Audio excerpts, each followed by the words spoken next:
రేపు TDP పాలిట్ bureau సమావేశం జరగబోతోంది. చంద్రబాబు అధ్యక్షతన టీడీపీ పాలిట్ బ్యూరో సమావేశం కాబోతోంది. పెహల్గాం అమరులకు పాలిట్ బ్యూరో నివాళులర్పించబోతోంది. మహానాడు నిర్వహణ, పార్టీ సంస్థాగత నిర్మాణంపై చర్చిస్తారు. 11 నెలల్లో కూటమి ప్రభుత్వ పాలన, విజయాలపై పాలిట్ బ్యూరోలో డిస్కస్ చేస్తారు.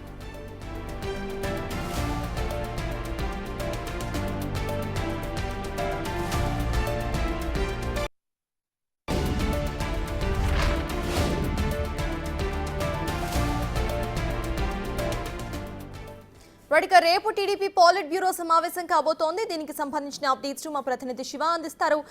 శివ, చెప్పండి, రేపటి టీడీపీ పాలిట్ బ్యూరో సమావేశం ఎలా జరగబోతోంది? దీంట్లో వేటి గురించి డిస్కస్ చేసుకోబోతున్నారు? అప్డేట్స్ ఏంటి? మొత్తం మీద చూసుకుంటే తెలుగుదేశం పార్టీ పొలిట్ బ్యూరో సమావేశం దాదాపుగా 5 నెలల విరామం తర్వాత రేపు కొనసాగబోతోంది.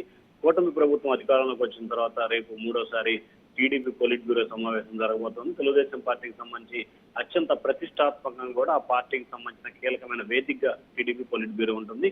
ఈ పొలిట్ బ్యూరో సమావేశంలో ఇటీవల జరిగిన ఉగ్రవాద దాడులు, అలాగే ఇండియా పాకిస్తాన్ మధ్య జరిగిన పరిణామాలు, అంతకుముందు ఉగ్రవాద దాడిలో చనిపోయిన కుటుంబాలకు సంబంధించి పరిహారం, అలాగే జరిగిన పరిణామాలు, అలాగే తాజా రాజకీయ పరిణామాల నేపథ్యం, కూటమి సర్కార్ అవలంబిస్తున్న ప్రజలకు సంబంధించి అభివృద్ధి కార్యక్రమాలు, సంక్షేమ కార్యక్రమాలు, అలాగే వైఎస్ఆర్సీపీ వ్యవహరిస్తున్న తీరేంటి, అలాగే ముఖ్యంగా చూసుకుంటే తెలుగుదేశం పార్టీకి పండుగ, ఆ పార్టీకి చాలా ఎంతో ప్రతిష్టాన్నిచ్చిన పండుగ మహానాడుని ఈ నెల 27, 28, 29 3 రోజుల పాటు కడప జిల్లాలో నిర్వహించబోతున్నారు. దీనికి సంబంధించి ఏ రకంగా నిర్వహించాలి, ఏం చేయాలి, అలాగే ఏ అంశాలకు సంబంధించి దాంట్లో కీలకంగా పెట్టాలి అనే అంశాలకు సంబంధించి కూడా పొలిట్ బ్యూరోలో సమావేశంలో కీలకంగా నిర్ణయం తీసుకునే అవకాశం కనిపిస్తా ఉంది. అలాగే పొలిట్ బ్యూరో సమావేశానికి సంబంధించి ఎటువంటి అంశాలని పొందుపరచాలనే దానికి సంబంధించి ఇప్పటికే 11 అంశాలతో కూడుకున్న ఎజెండా రెడీ అయినట్టు కూడా తెలుస్తా ఉంది.